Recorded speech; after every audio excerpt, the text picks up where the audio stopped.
여보세요? 네, 안녕하세요. 문현지 멘토입니다. 예, 멘토님 수고하십니다. 네, 어떤 게 궁금하세요? 예, 리노 공업. 리노 공업이고요. 예, 24만 원에 10%. 24만 원에 10%요. 예, 예. 뭐 사신 지는 몇 개월 됐네요. 좀 됐습니다. 예, 좀 됐습니다. 그래갖고 사고는 바로 막 빠지기 시작해가지고 수매를 할래도 언제쯤 계속 내려가다 보니까 수매할 타임을 못 찾아가지고. 네, 일단 매수 포인트 자체가 너무 맥락이 없는 자리여가지고 이 자리는 왜 이렇게 사는지 잘 모르겠네요. 이 자리는 어떤 형태를 본다고 하더라도 뭐 참고할 만한 자리가 아니라서 이런 자리는 매수를 안 합니다. 원래 이런 자리는 매수를 안 하기 때문에 다음에는 뭐 참고하시면 되겠고요. 예, 지금 이제 사실 반도체 관련주들이 조금 반등이 나갔다가 좀 밀리고 있거든요. 예, 그래서 SK 하이닉스도 조금 올라오다가 지금 빠지고 있는데, 지금 빠질 때 이제 우리가 좀 걱정을 해야 되는 게, 아까 시황 설명할 때 제가 좀 이렇게 깜빡하고 말을 안 했는데 엔캐리 자금이라는 게 있어요. 그게 엔화를 빌려가지고 투자하는 자금들을 이야기하는 건데, 엔화가 금리가 워낙 낮았잖아요. 저기 거의 뭐 제로 금리, 마이너스 금리다 보니까 이제 그게 너무 금리가 싸니까 거기서 싸게 돈을 빌려와서 뭐 미국이라든가 뭐 한국이라든가 이렇게 이자가 좀 높은 데다가 돈을 빌려주거나 투자를 해서 돈을 좀 버는 거예요.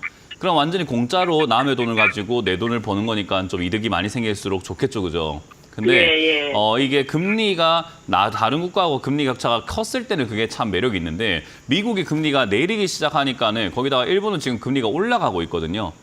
그러니까 미국은 금리가 내려가고 일본은 금리가 올라가니까 금리 격차가 줄어들다 보니까 마진율이 좀 안 좋아지게 되겠죠.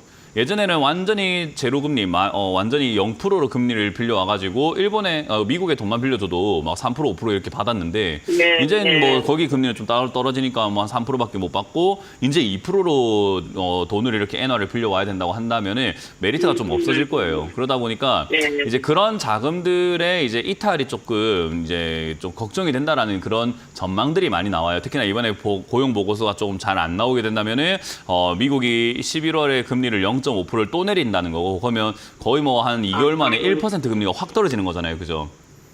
그렇게 떨어지게 되면은 반도체 산업이 좋고 안 좋고를 떠나가지고 엔화 가지고 투자한 자금이 어마어마하거든요. 그 어마어마한 자금들이 빠져나갈 수 있다는 거죠. 왜냐하면 엔화 갚아야 될 거 아니에요. 그러니까 매도를 해야 되겠다라고 바라볼 수 있기 때문에, 그것 때문에 증시가 생각보다 또 빠진다라는 거죠. 지난번에 이렇게 8월 5일에 보면은 월요일에 13% 갑자기 폭락이 나왔잖아요. 그죠? 그때 아마 들고 계셨을 텐데, 저 때처럼 이번에도 만약에 그런 사태가 발생이 된다면 또 폭락이 한번 있을 수 있다고 봐야 돼요.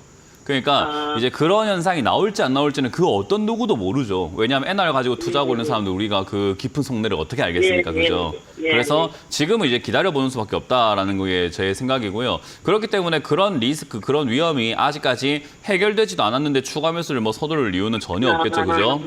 그러니까 그런 이야기들이 이번 주 고용 보고서에 나오면은 아마 FOMC에서 그 연준 의장이라든가 이런 쪽에서 어느 정도 이렇게 가닥을 좀 내비칠 거니까, 그걸로 인해서 아마 좀 방향성이 나오지 않을까 싶어요. 그러면 만약에 별일 없으면 여기서 좀 바닥을 잡다가 반도체 관련주들이 다시 올라가서 뭐 한 22만 원대까지 올라갈 수 있고요. 만약에 그런 이야기가 나오게 된다면 한 16만 원대나 뭐 한 15만 원대씩 이렇게 빠질 수 있는데, 지난번에도 빠졌을 때 추가 매수했으면 올라갈 때 좀 이득 받겠죠. 그죠?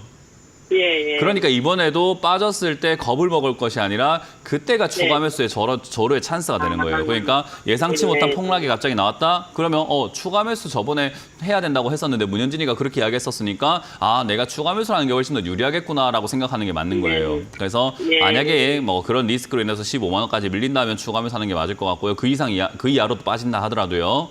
근데 만약에 안 밀리면은 그냥 들고 가셔도, 지금 반도체 관련주가 다시 한번 이렇게 반등이 살짝 나가려고 하다 보니까 한 21만 원대에서 22만 원대까지는 좀 회복이 될 것 같습니다. 그러면 추가 매수 없이 저 정도 올라올 때 매도 관점으로 잡고 비중을 줄이시는 게 좋을 것 같아요. 네, 그렇게 들고 가시기 바랍니다. 알겠습니다. 네, 고맙습니다.